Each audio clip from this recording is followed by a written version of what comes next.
Mesdames et messieurs, bonjour et bienvenue pour cette nouvelle édition de Questions de patrimoine. Aujourd'hui, notre émission est intitulée UNEP, une association au service des CGP. On va naturellement donc parler d'assurance vie, on va parler de CGP, on va parler d'associations et ce, comme à l'accoutumée, de manière interactive, n'est-ce pas Georges? Bonjour Jean-François, exactement. Vous pouvez toujours poser toutes les questions que vous voulez. On a déjà reçu une bonne quinzaine de questions avec des sujets très larges. On va essayer de répondre le plus possible.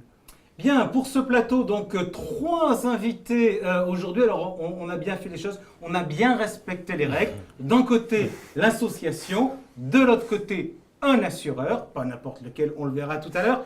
Du côté de l'association, on a donc le plaisir d'accueillir le président de l'UNEP, Christian Cacciotolo. Bonjour. Bonjour, bonsoir. Et le directeur du développement de l'UNEP, Patrick Lemaire. Bonsoir. Et du côté de l'assureur, on a le plaisir d'avoir Thibaut Peignet, le directeur général délégué d'Oradea Vie. Bonsoir. Voilà, on va donc, comme à l'accoutumée, essayer de creuser un certain nombre de sujets. D'abord, de reprendre un peu l'histoire de l'UNEP. Après, on s'interrogera à la vue des produits qui ont été créés et proposés par l'UNEP au fil des années, de constater un mouvement des fonds immobiliers vers les ETF. Et puis, on réfléchira aussi, parce que c'est l'une de vos attentes, de voir les services que propose l'UNEP au CGP. Tout de suite, on attaque. Jingle.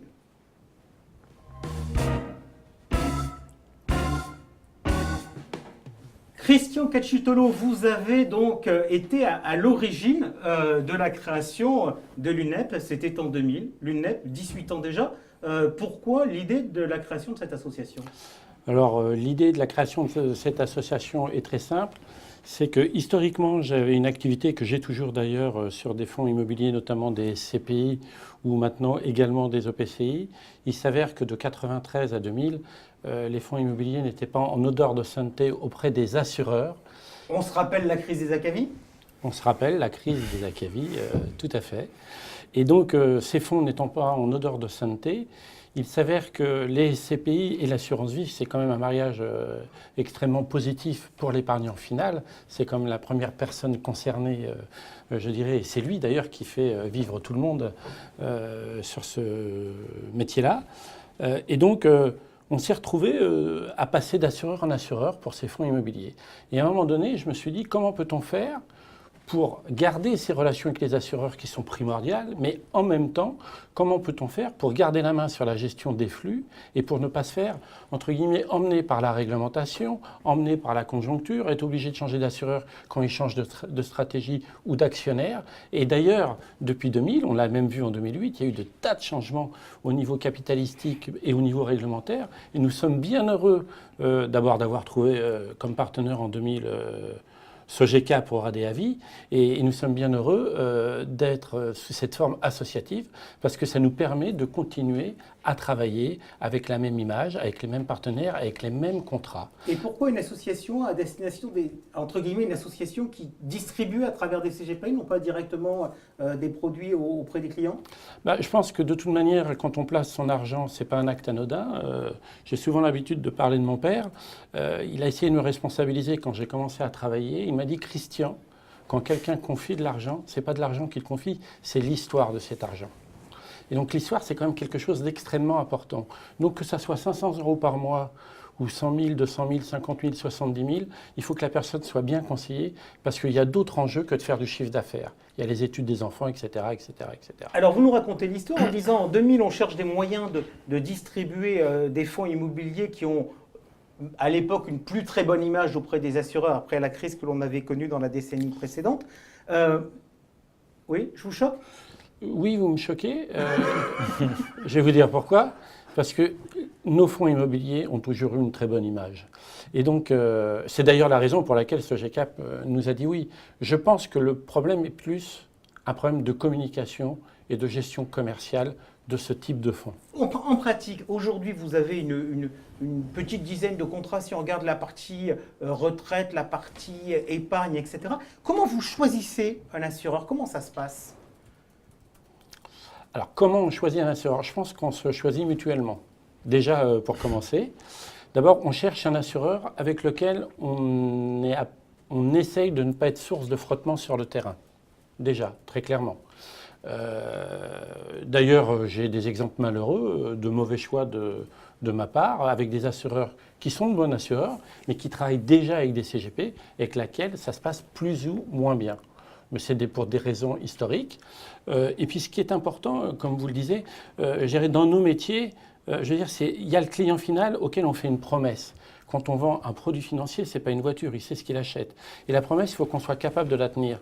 Et l'indépendance de l'UNEP, elle s'est créée au travers de la vie associative, puisqu'en réunissant tous ses clients et tout ce savoir-faire, toutes ces compétences, ça nous permet de discuter d'une manière un peu plus, d'égal à égal, je ne le dirais pas, mais quand je discute avec Oradea, même si ça se passe bien, des fois ça se passe pas forcément bien, il faut dire les choses comme ils sont, mais comme on a quand même 1 milliard chez eux, ils nous écoutent, et si c'était des contrats individuels, pour un individu, ils nous mettraient dehors. Alors que là, on a un vrai pouvoir de discussion. Thibaut Peigné, vous bossez avec l'UNEP sur un certain nombre de produits, vous bossez aussi avec d'autres acteurs. Qu'est-ce qu'ils ont de particulier? Beaucoup de choses, beaucoup de choses. Alors, le premier point, c'est que ce qu'ils ont de particulier, c'est que déjà, c'est le premier partenaire historique de Sogecap en 2000, juste avant la création d'Oradea Vie. Et dès qu'on a créé Oradea Vie en 2001, fin 2000, début 2001, ça a été une première relation qui s'est matérialisée et qui dure aujourd'hui depuis 18 ans. Et pour moi, déjà, cette fidélité depuis 18 ans, tant de l'UNEP vis-à-vis de son assureur que de l'assureur vis-à-vis de l'UNEP, c'est quelque chose, je trouve, d'absolument remarquable. Et on entretient des relations de très grande proximité. Et on se dit tout à fait les choses avec Patrick et Christian au quotidien. Donc le premier point, c'est la fidélité. Le deuxième point, c'est une recherche en permanence de construire des produits et de faire évoluer les produits qu'on lance avec une vision de long terme. On ne fait pas un produit pour 6 mois, pour 1 an. Quand on rentre, quand on discute avec Christian et Patrick et ses équipes, c'est vraiment pour construire une histoire de long terme. Et c'est pour ça que les produits Oradea Vie pour l'UNEP, ils bossent avec d'autres assureurs et limite tant mieux, c'est bien d'être en architecture ouverte, on est un peu challengé. Et bien ces produits-là, on les fait innover, on fait des innovations depuis 18 ans. Vous bossez avec quels assureurs? Nous travaillons avec Suravenir, avec Swiss Life, avec bien sûr Oradea Vie.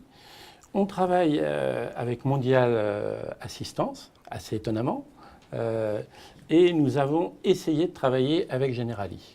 Ok, donc si je regarde, vous venez de nous citer différents assureurs. Sur la partie assurance vue pure, il y a Oradea pas mal et un peu Suravenir. Un peu Suravenir et un peu plus même, et un peu plus aussi Swiss Life.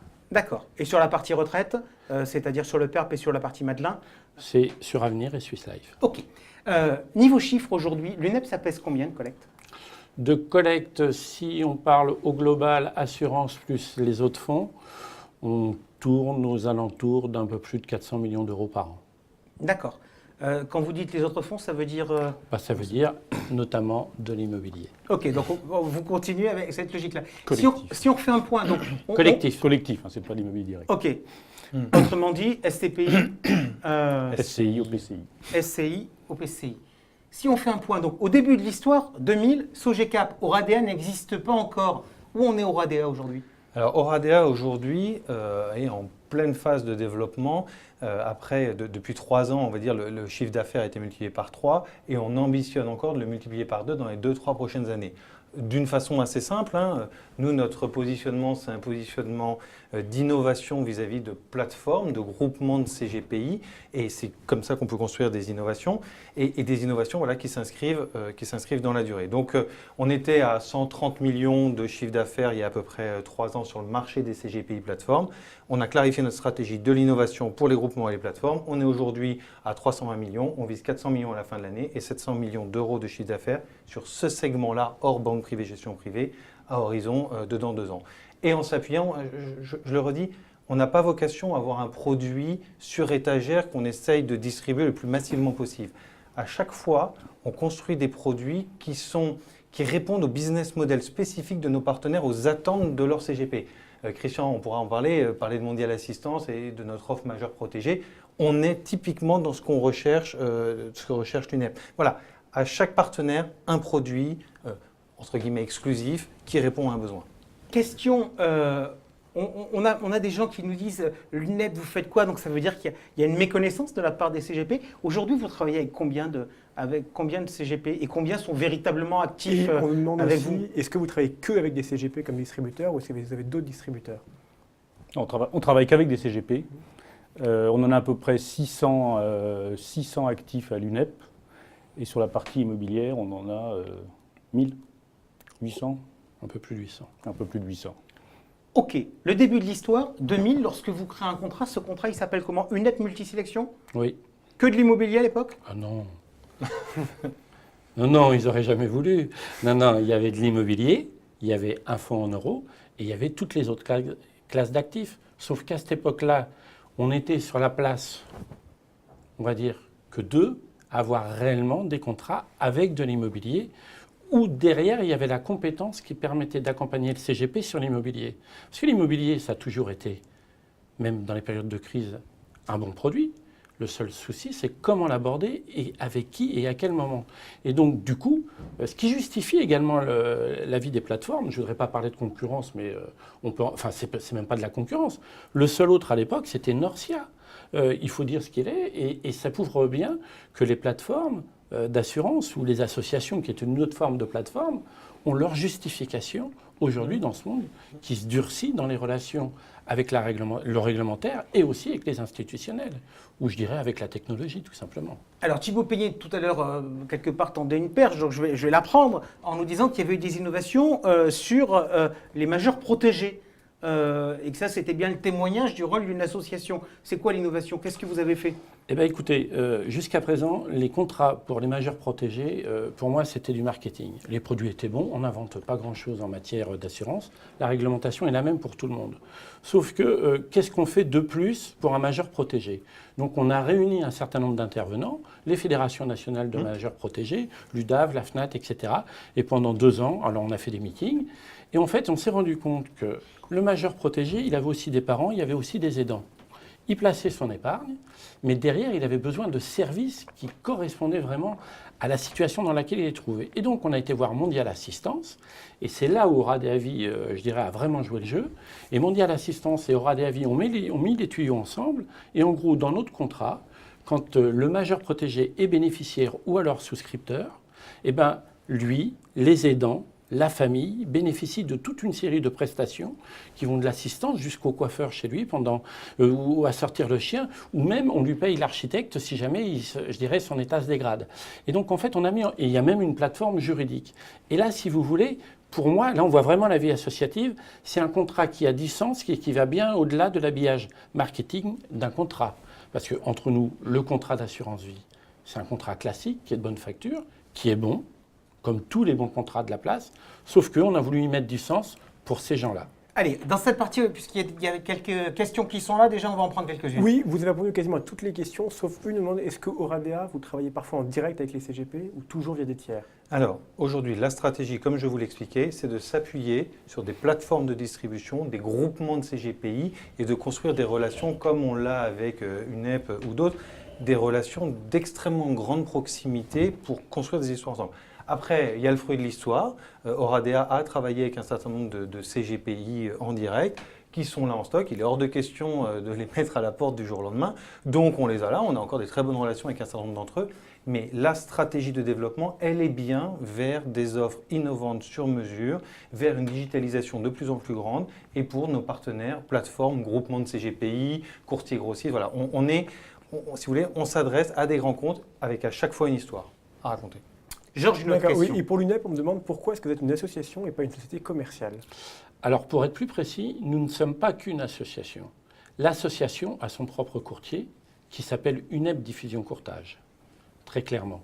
Mais en fait, ce que l'on souhaite, c'est que toutes les personnes qui souscrivent des contrats soient membres de l'association, puisque ça leur permet à parler de tous d'une seule voix auprès des institutions et des institutionnels. Ce qui, pour nous, est beaucoup plus simple en termes de communication pour les CGP, en termes de dialogue avec les institutionnels, et en cas de conflit, on a beaucoup plus de poids qu'une personne individuellement va venir avec son contrat.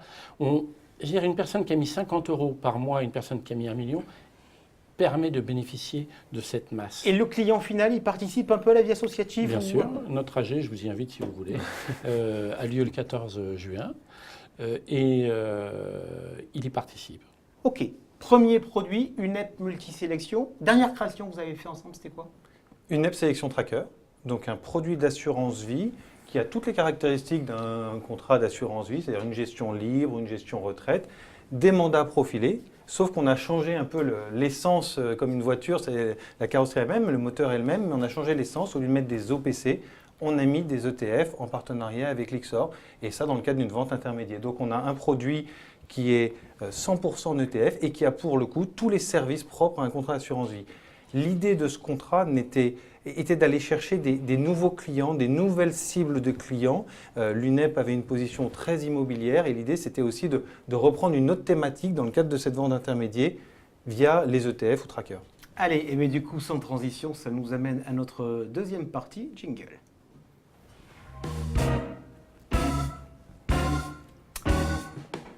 Des fonds immobiliers aux ETF. L'histoire, c'est les fonds immobiliers. L'actualité, ça a été les ETF. Je voudrais qu'on essaie un peu de débat justement à travers l'offre et à travers les comportements d'épargne. L'immobilier, ça marche toujours aussi bien? Ça a toujours très bien marché. Non, mais je suis sérieux. Ça a toujours très bien marché. La seule chose, c'est qu'il faut savoir être raisonnable, savoir être prudent et savoir mesurer ce qu'on veut faire. Et ce qui compte, c'est faire la promesse client. Depuis 10 ans, on dit l'immobilier marche bien. Mais ça veut rien. Enfin, excusez-moi, je veux dire, surtout quand je dis ça dans Non, mais la presse. n'hésitez pas, vous dites que c'est une question de journaliste. Non, c'est pas ce que je dis. Je dis oui, dans la presse, l'immobilier, ça va bien, ça va mal. Pour moi, ça ne veut rien dire. L'immobilier, c'est comme toute classe d'actifs, ça répond au marché de l'offre et de la demande. Et la France se désindustrialise depuis un certain nombre d'années. Et ben, l'immobilier industriel va très mal depuis 10 ans, alors que depuis 10 ans, on voit que l'immobilier ne cesse de monter, ou c'est ce qu'on lit, ou c'est ce qu'on raconte. L'immobilier, c'est quoi? C'est du résidentiel, c'est du tourisme, c'est du bureau. Il y a même aujourd'hui une nouvelle classe d'actifs immobiliers qui marche très très bien, qui est l'immobilier alternatif. Il y a aussi, je dirais, du commerce. Le commerce, qui autrefois c'était la grande distribution avec les boîtes à chaussures en périphérie de ville, est en train de revenir en centre-ville. L'immobilier, c'est un produit vivant. Je peux vous poser une question. Est-ce que vous savez, en Ile-de-France, quelle est la ville où le prix du mètre carré est le plus cher? Non. Eh bien, ça va vous épater. C'est à Montreuil. Et c'est plus... C'est exactement ce que j'allais répondre. C'est à Montreuil. Non mais... Ce garçon dit une malhonnêteté sans nom. C'est à Montreuil. Et donc là, on voit qu'il y a des classes, je dirais, immobilières qui accompagnent les changements et les mutations de notre vie. Et pourquoi c'est... Enfin, je vous en prie, parce que je suis très bavard, mais on a un temps qui est limité. Je vais compléter, j'ai un petit point. Non, mais est-ce que malgré tout, quand même, on n'est pas en risque sur cette classe d'actifs? Alors, je suis d'accord avec vous. On est en risque si on n'est pas raisonnable. Et l'immobilier, il y en aura toujours. Il y aura toujours des bonnes et des mauvaises affaires, comme il y en a toujours eu quand ça allait mal et quand ça allait bien. La seule chose qui se passe, c'est qu'il faut être capable de maîtriser les flux. Et lorsqu'on achète de l'immobilier, quand il ne cesse de monter, parce que la demande est bien supérieure à l'offre, il faut être capable de dire non, j'arrête de collecter ou je diminue ma collecte. Oui. Il faut être capable de gérer les flux pour pas que ça n'altère ou que ça dégrade les produits déjà existants. Alors, nous, côté assureur, juste pour compléter... Parce que c'est vous qui portez le risque. Quand même, voilà. Juste pour compléter ce qu'on observe, et je pense que Christian et Patrick en sont d'accord, c'est que l'immobilier, bien sûr, c'est une poche de diversification, ça a été dit, mais on voit qu'avant, il n'y avait que les SCPI, et on voit aujourd'hui quand même que la production au sein des contrats d'assurance vie se déporte quand même grandement vers les SCI, donc vers les SCI de SCPI, et on voit arriver les OPCI depuis peu. Et donc aujourd'hui, on a bien toute une gamme de produits immobiliers, avec du plus pur, si on peut dire, au plus diversifié, qui est l'OPCI, avec la partie cotée et la partie, bien sûr, en dur. Et au milieu, la SCI, qui, moi, je trouve collecte de plus en plus. Sophie dit, on en a lancé une récemment, qui est commercialisée au sein de notre contrat UNEP Multisélection Plus. Ouais, et ça commence, voilà, on sent qu'il y a une appétence là-dessus. Mais on ne peut pas dire qu'ils portent le risque. Ils assurent le risque de liquidité. Mais je dirais nos relations avec les assureurs sur la partie fonds immobiliers font qu'on se limite à un taux d'emprise raisonnable. Si on le souhaitait, on pourrait collecter 2 fois plus en assurance vie. Mais on ne le souhaite pas. Donc on préfère moins collecter, mais ne pas se mettre en risque pour pas que l'assureur ait trop de droits de vote. Et aussi pour que le risque de l'illiquidité soit complètement dilué ailleurs. Pour être très concret, sur les 2 SCPI les plus connus, notamment Immorande, c'est 100 000 euros de mémoire, le ticket maximum qu'on peut investir. Et on pas ne dépasse plus de 50% pas. De la et pas plus, voilà, 50%. Et voilà, il y a un certain nombre de critères qui sont mis en place pour justement assurer une bonne diversification. Est-ce qu'il n'y a pas une illusion aujourd'hui sur la performance des SCPI? Parce que très clairement, on distribue du loyer, mais aussi on distribue de la plus-value dans les taux qu'on donne. Alors, on distribue du loyer et de la plus-value. Je suis d'accord complètement avec vous. Ce qu'on peut dire, on va rentrer un peu plus dans le moteur, hein, mais très rapidement, il y a deux choses. Tant que les loyers en euros ne diminuent pas, on ne peut pas dire qu'il y a une dégradation. Je m'explique. Quelqu'un qui a souscrit des parts de SCPI il y a 10 ans, la même SCPI souscrite aujourd'hui rapporte du 4,85. Il a une part immorante qui lui rapporte du 4,80. La même personne qui a souscrit l'immorante il y a 10 ans, aujourd'hui, il a du 7,5. C'est-à-dire que tant qu'on entretient de bonnes relations, c'est une SCPI distribution, de bonnes relations avec nos locataires et qu'on encaisse les loyers, mais les gens qui rentrent aujourd'hui achètent le marché d'aujourd'hui, sauf qu'ils mutualisent le risque et ils le solidifient avec ceux d'hier. Mais au global, effectivement, quand aujourd'hui on achète de l'immobilier, ça ne rapporte plus du 7 comme il y a 10 ans. Ok, pourquoi faire la diversification? Il y avait une diversification financière qui existait sur une app Multisélection Plus. La diversification financière sur un nouveau contrat, elle se fait sur des ETF. La gestion passive, c'est mieux que la gestion active? Pour vous deux. Alors, moi, Patrick, qui s'y connaît plus que moi en valeur mobilière. je compléterai, je t'en prie. Patrick. Non, mais c'est un grand débat de place, mais enfin bon, si on regarde les statistiques américaines plutôt, on voit qu'en gros 80% des gérants au niveau mondial font moins bien que leur indice de référence. Donc l'idée c'est de dire on est prêt à payer une gestion, encore faut-il qu'il y ait une valeur ajoutée du gérant. Alors ça c'est à mettre avec un bémol. En France on a quelques bonnes sociétés de gestion qui battent régulièrement le CAC 40 par exemple. En Europe on en a un peu moins, mais on en a quand même quelques-uns qui tirent bien leur épingle du jeu. Par contre dès qu'on arrive à l'échelon monde, les gérants qui battent le MSCI World, il y en a très très peu. Donc l'idée c'est de dire offrons un produit simple, au moins on est sûr de faire l'indice. Et puis le but du produit était également d'anticiper, on n'en a pas parlé au niveau réglementaire, une éventuelle suppression un jour des fameuses rétrocessions sur OPCVM. Thibaut, et puis je complète ma question. Je complète ma question en ça disant va être très parce que le rapide. problème est abordé. Là, te dire ça rapporte bien, donc on se dit c'est de l'intérêt client. Il y a quand même une problématique qui est effectivement une problématique de rémunération des Bien sûr. distributeurs. Mais juste pour revenir sur cette question, une bonne gestion, il y a de la SCPI, il y a un peu de structuré, il y a du fonds en euros, il y a de la gestion active bien entendu, et il y a aussi de la gestion passive. Je veux dire, le gérant du fonds en euros du groupe Sogecap, il a bien des fonds pour une petite partie et des ETF pour une petite partie. Je veux dire, c'est que d'être totalement binaire, je ne suis pas certain que ce soit la meilleure stratégie. Dans toute bonne allocation des clients, il peut y avoir un peu de tout. Il y a des clients qui sont plus enclins à aller faire l'indice CAC 40 ou autre, aller chercher une thématique très précise dans une zone géographique. Voilà. Georges, porte-parole des gens qui nous écoutent. Oui, on avait pas mal de questions sur votre offre ETF et entre autres, pourquoi vous les mettez que dans certains contrats et entre autres, question très précise, pourquoi la gestion pilotée ETF n'est pas disponible dans votre contrat traditionnel? On l'a posé plusieurs fois, donc je pense que c'est une question qui intéresse beaucoup les internautes. Alors, on sait, on a beaucoup échangé, on a testé, hein. Bien sûr. Il y a eu cette question de se dire, on a un véhicule qui est connu, un contrat historique, etc.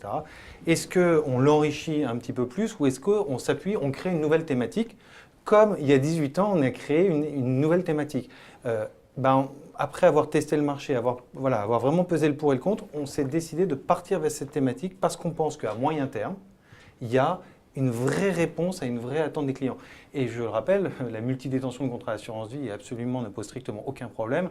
Un client peut Est-ce avoir qu'aujourd'hui les c'est deux même contrats. recommandé avec la flat tax, c'est-à-dire de dire quand on est dans l'ancienne fiscalité, on garde son vieux contrat et si on fait de nouveaux versements, il vaut mieux offrir un nouveau contrat? Alors ça, on en a déjà parlé ensemble, mais c'est vraiment lié à la situation individuelle du client. C'est extrêmement dur sur ce sujet-là d'être formel, de dire il faut absolument faire ça. En tout cas, nous, bien entendu, en tant qu'assureur, aucune consigne là-dessus, c'est pas notre boulot de faire ça. Je pense que les situations se regardent une par une. Dans certains cas, il faut mieux en ouvrir un.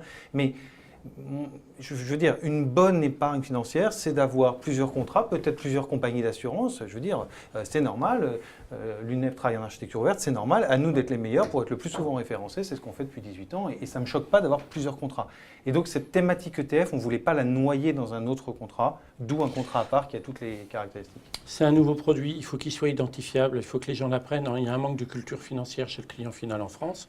Il fallait qu'il soit capable d'identifier cette nouvelle classe d'actifs sans faire l'amalgame avec le reste. Et en plus de ça, c'est très clairement, je pense que la réglementation va pousser de plus en plus à la transparence. Il y a un mandat de gestion sur lequel il y a une capacité à avoir une valeur ajoutée et une rémunération pour le CGP. Et donc à partir de ce moment-là, je pense qu'il fallait qu'on l'identifie clairement et qu'on soit capable de pondérer le niveau de risque qu'on va chercher sur les ETF avec du fonds en euros. Par exemple, on nous a posé la question, pourquoi vous n'avez pas mis d'immobilier dans ce contrat? Je pense que les gens doivent identifier très clairement ce qu'ils achètent. En avance de phase, on peut dire qu'on est déjà en train de réfléchir à l'enrichir, ce contrat. C'est ce qu'on fait depuis 18 ans. Voilà, on se pose des questions de se dire comment est-ce qu'on peut créer des nouvelles gestions. On peut dire Allez. que c'est fait. L'heure tourne, C'est la on vient présence de donc l'assureur. L'heure tourne, on vient donc de parler de produits. Je vous propose d'attaquer notre dernière partie pour parler services. Jingle.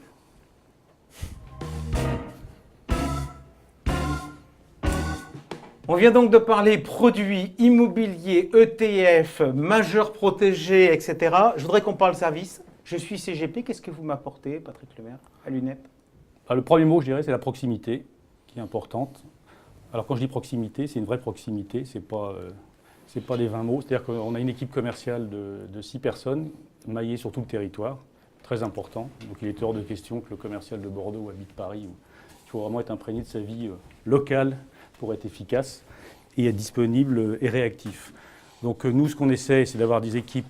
Je pense qu'il y a un point un peu différenciant de notre équipe, c'est que non seulement on est une équipe de proximité, mais qui peut-être par rapport à d'autres concurrents continuent à se former régulièrement. Ils n'arrivent pas à Bac+5 ou école de commerce et s'arrêtent sur leur laurier. C'est-à-dire que nos équipes font sans arrêt des formations. Il y en a 2 là qui ont fini l'OREP. On fait des formations FI-droit régulièrement. Donc voilà, on essaie d'avoir une équipe professionnelle et réactive.